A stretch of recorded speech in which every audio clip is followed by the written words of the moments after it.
என்று சொல். கப்பற்படை அழித்து விட்டோம், விமானப்படை அழிப்பதற்கு ஒன்றுமில்லை, ஏவுகணைகளை அழித்து விட்டோம், ஏவுகணை தளங்களை அழித்து விட்டோம், எல்லாவற்றையும் அழித்து விட்டோம். ஈரான் பிச்சை எடுத்தது.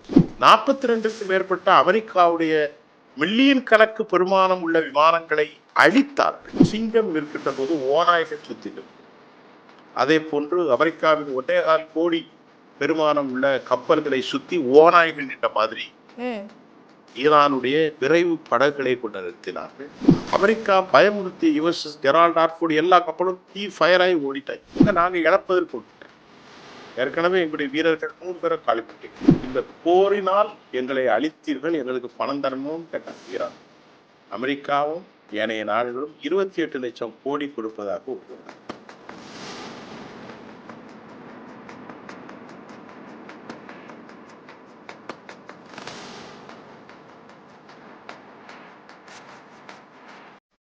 மெய்வர மாற்றம் வரும். இன்றைக்கு நம்மளுடைய சிறப்பு நேர்காணலுக்கு வந்திருக்காங்க சர்வதேச ஆய்வாளர் திரு சுஃபியான் அவர்கள். வணக்கம் சார். வணக்கம். வர 19ஆம் தேதி சமாதான ஒப்பந்தம் பண்ணலாம் அப்படின்ட்டு அமெரிக்கா சொல்லியிருக்காங்க. இதுக்கு ஈரான் ஒத்துக்குவாங்களா? ஈரான் வருமா ஃபர்ஸ்ட் சமாதானத்துக்கு? 19ஆம் தேதி சொல்லியிருக்காங்க. 19ஆம் தேதி டே ஆஃப்டர் டுமாரோ, வெள்ளிக்கிழமை. இப்போ இந்த பேச்சுவார்த்தை நடக்கின்ற போது சில விஷயங்களை சொல்லி ஏன் இந்த சமாதானத்துக்கு அமெரிக்கா வருகிறது என்று சொன்னால் சரியா இருக்கும். அமெரிக்காவுடைய விமானங்கள்ல எஃப் சீரியஸ் விமானங்கள் இருக்கிறது. F-15, F-16 eagle, F-18 hornet, F-22 ரெப்டார், F-35 stealth விமானம், B-2, B-52, GBU-57. இது அவர்களுடைய பயங்கரமான விமானங்கள். 1.25 லட்சம் கோடி பெருமானம் உள்ள USS Abraham Lincoln, USS Gerald R Ford, USS Carl Vinson, USS Tripoli, USS Santos, இன்னும் டெஸ்ட்ராயர்ஸ். இது கடலில், இது விமானங்கள், இது கடல். இது அல்லாம அமெரிக்காவில் 2 ஏர் டிஃபென்ஸ் சிஸ்டம் இருக்கிறது. அமெரிக்கா இந்த சிஸ்டத்தை வச்சா வெளிநாடுகளிலிருந்து அடிக்க முடியாது. தாட் இன்னொன்னு பெட்ரியாட். தாட் என்றால் அதற்கு இங்கிலீஷ்ல பேர் என்னன்னா terminal high altitude air defence system. இதை வைத்துக்கொண்டு இதெல்லாம் அவங்ககிட்ட இருக்கு. நல்லா அமெரிக்கா இருக்கிறத சொல்றேன், நேர்களுக்கு புரியணும்ல, அதற்காக. இஸ்ரேல்கிட்ட Iron Dome, Iron Beam, David Sling, Arrow 3 அவர்கள் டீம் சிஸ்டம் இருக்கு. இவ்வளவு சிஸ்டம் நான் சொன்னது கொஞ்சம். இது அல்லாம அமெரிக்காவில் ஹாக்ஸ் விமானங்கள் இருக்கிறது. அமெரிக்காவில் MQ-1, MQ-4, MQ-9, KC-135, KC-46 இப்படி சொல்லிக்கொண்டே போகலாம். டொமஹாக் எல்லாம் இருக்கு, பணபலம் இருக்கிறது. ஆனால் ஈரானிடத்தில் சொல்லிக் கொள்ளக்கூடிய அளவுக்கு எதுவுமே இல்லை. ஆனால் ஈரான் எப்படி தாக்குப்பிடித்தார்கள் என்பதுதான் உலகத்தின் பார்வைக்கு, பலருக்கு கண்களுக்கு ஆச்சரியமா இருக்கு. அப்படி எல்லாருமே விமானங்களே கிடையாது. அமெரிக்கா போரை நடத்தி சொன்னா நாங்கள் ஈரானை உருக்குலைவாக ஆக்கிவிட்டோம், ஈரானை சோழி முடித்து விட்டோம், ஈரானை அழித்து விட்டோம். அப்படி என்றால் நான் சொல்வது இந்த போர்க்காலங்களில் நடந்த சம்பவத்தை. ஈரான் குண்டு போட திருப்பி தாக்குச்சு, அடிக்க திருப்பி தாக்குச்சு. ஆனால் எல்லோரும் கேட்டார்கள், நீங்கள் அழித்து விட்டீர்கள் என்று சொல்கிறீர்கள், அவர்கள் திருப்பி தானே தாக்கி கொண்டிருக்கிறார்கள் என்று சொன்னார்கள். கப்பல் படையை அழித்து விட்டோம், விமானப்படை அழிப்பதற்கு ஒன்றுமில்லை, ஏவுகணைகளை அழித்து விட்டோம், ஏவுகணை தளங்களை அழித்து விட்டோம், எல்லாவற்றையும் அழித்து விட்டோம், ஈரான் பிச்சை எடுக்கிறது என்று சொன்னார்கள். இதற்குள் ஒரு வேலை செய்தார்கள். மொசாத் என்பது இஸ்ரேலுடைய படை. இஸ்ரேலும் அமெரிக்கா ஒன்று தானே. அவர்கள் உலகத்திலே கொலைக்காரர்கள், யாரை வேணாலும் கொலை செய்வார்கள். அந்த படைதான் உலகத்திலே பெரிய படை. மொசாத் என்று ஒன்று இருக்கிறது, சின்பட் ஒன்று இருக்கிறது, இன்னொன்று அமான். இது எல்லாம் இஸ்ரேலில் இருக்கிறது. இதெல்லாம் ஒரு அமைப்புங்களா? இது அமைப்புகள். இவர்கள் கொலை செய்வதுதான் வேலை. யாரெல்லாம் நாட்டின் எதிரியா அவர்களை கொலை செய்வது. அமெரிக்காவுடைய CIA என்று இருக்கிறது, சென்ட்ரல் இன்ஸ்டிடியூட் ஆஃப் ஏஜென்சி. அமெரிக்காவுடைய FDA ஒன்று இருக்கிறது, ஃபாரின் டிஃபென்ஸ் காரிடார், அது ஒரு தனி. இவ்வளவு பெரிய ஆட்களை எதிர்த்து ஈரான் எப்படிடா வெற்றி பெற முடிந்தது, இந்த மாதிரி தாக்க முடிகிறது என்ற கேள்விக்கு வினாவை முதலிலே நான் சொன்னதிலிருந்து பார்க்கணும். 47 வருஷத்துக்கு முன்னாடி நான் என்ன செஞ்சேன்? மலைகளை குடைந்தார்கள் என்று சொன்னேன். அந்த மலைகளை குடைந்து அதற்கு கீழ் அவர்கள் வடகொரியாவினுடைய ஆதரவில் பலிஸ்டிக்ஸ் மிசைல்களை உருவாக்கினார்கள். ம். பலிஸ்டிக்ஸ் மிசைல் என்றால் அது ஒரு நீண்ட தூரமாக தாக்குதல் நடத்தும். அதுவும் அணு ஆயுதம் மாதிரி. அதுல அணு ஆயுதங்களையும் வைக்கலாம். ம், ம். அது இலக்கை தாக்கும். 2000 கிலோமீட்டர் இங்கிருந்து அடித்தால் மும்பை தாக்கும். ஓ. அதுக்கு பேரு ஐசிபிஎம் என்று சொல்வது இன்டர் கான்டினென்டல் பலிஸ்டிக்ஸ் மிசைல். இது ஒன்று. ம், ம். அப்புறம் அவங்கள்ட்ட பலவிதமான மிசைல் வச்சிருந்தாங்க. பலிஸ்டிக் மிசைல Fattah 1, Fattah 2, Sejjil 1, Sejjil 2, Qaher, இமாமத், இப்படி நிறைய பேர்ல வச்சிருந்தாங்க. கர்ரம் சோர். இது எல்லாத்தையும் போர்க்காலத்துல ஏவி ஈரானுடைய எதிரியான இஸ்ரேலை அடித்தார்கள். அமெரிக்காவுடைய கடற்பிராந்தியத்தில் இருக்கும் கப்பல்களை ஆன்டிஷிப் ஏர் மிசைல் மூலம் அடித்தார்கள். ம், ம். அமெரிக்கா திக்கு முக்காடி போனது. 42க்கு மேற்பட்ட அமெரிக்காவுடைய மில்லியன் கணக்கு பெருமானம் உள்ள விமானங்களை அழித்தார்கள். அமெரிக்காவுடைய MQ ஷட் டவுன், ம். அமெரிக்காவுடைய MQ-1 ஷட் டவுன் எல்லாம் அழித்தார்கள். அமெரிக்கா 1.25 லட்சம் கோடி ரூபாய் பெருமானம் உள்ள USS Harry Truman, USS Santos, USS Abraham Lincoln, USS it means Tripoli, Gerald R Ford எல்லா கப்பலையும் கொண்டு விட்டார்கள். ம், ம். இவர்கள் உடனே இறக்கினார்கள் சில லட்சங்கள் பெருமானம் உள்ள படகுகளை. ம், அந்த படகுகள் என்ன இருந்துச்சுன்னா எலக்ட்ரானிக்ஸ் வார்ஃபேர் சிஸ்டம், ம். ஜேமர் வச்சிருந்தாங்க.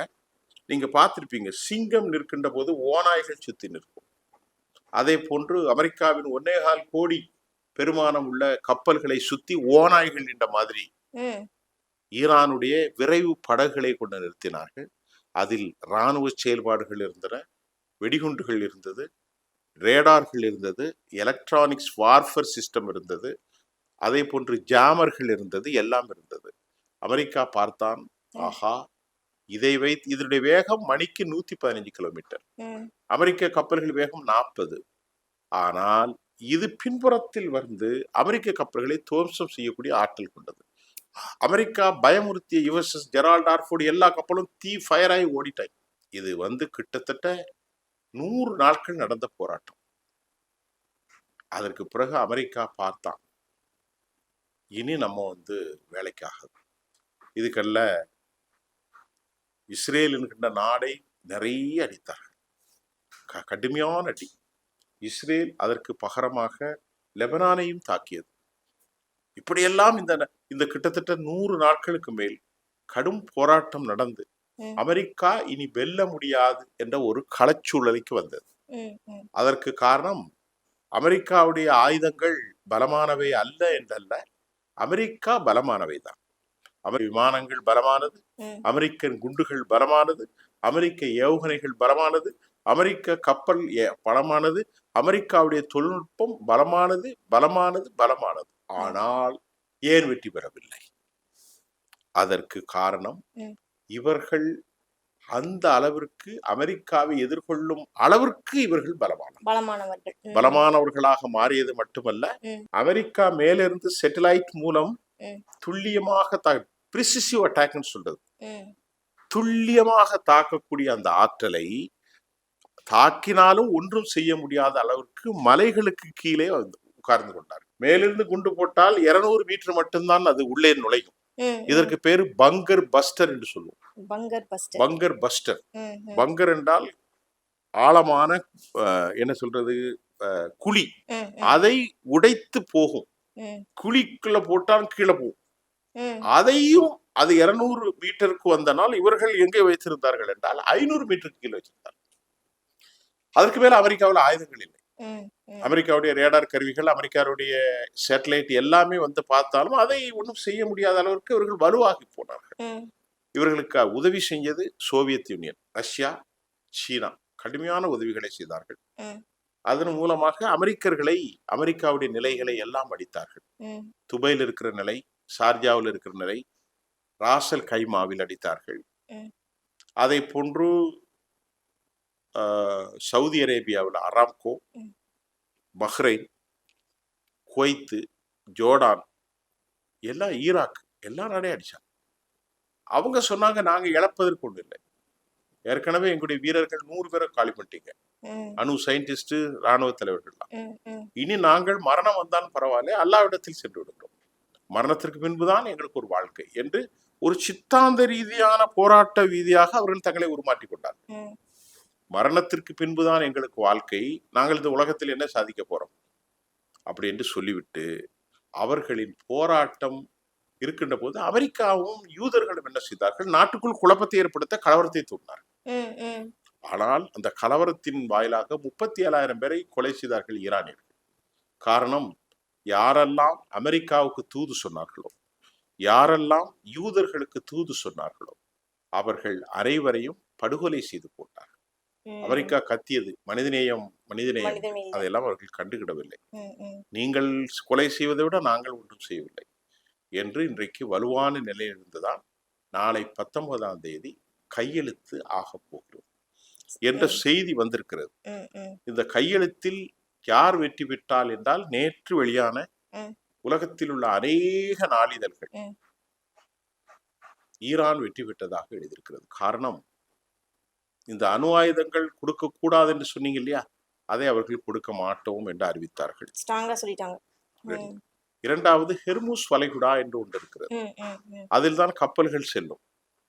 8 கிலோமீட்டர் அகலம் கொண்டது. அது எங்களுக்குத்தான் என்று உரிமை கொண்டாடினார்கள். அது உங்களுக்கு அல்ல, ம். அது பொதுப்பாதை என்று அமெரிக்கர்கள் சொன்னபோது அதை திறந்து விட மாட்டோம் என்று நிவார்த்தி பண்ணி இப்போது சமாதானத்தில் அதை திறந்து விடுங்கள், ம்.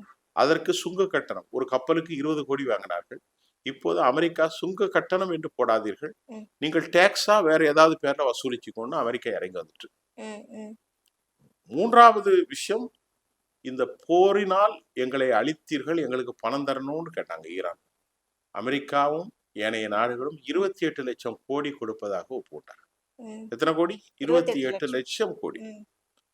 நான்காவது விவகாரம், இஸ்ரேல் தொடர்ந்து தாக்கக்கூடாது என்று சொன்னார்கள். ஆனால் இஸ்ரேல் இன்னும் தாக்கி கொண்டுதான் இருக்கிறது. ம். ம். ஐந்தாவது விவகாரம், எங்கள் நாட்டில் முடக்கப்பட்ட பணத்தை ரிலீஸ் செய்யணும்னு சொன்னாங்க, அதே ரிலீஸ் செய்யறேன்ட்டாங்க. ம். ஆறாவது, போராட்ட மண்டலமாக மாறாட்டி ம். உலகம் முழுவதும் எங்களுக்கான வர்த்தக தடைகள், வியாபார தடைகள், தொழில்நுட்ப தடைகள் எல்லாவற்றையும் எராடிகேட் பண்ணணும்னு வச்சாங்க. அதையும் ஒப்புக்கொண்டார்கள்.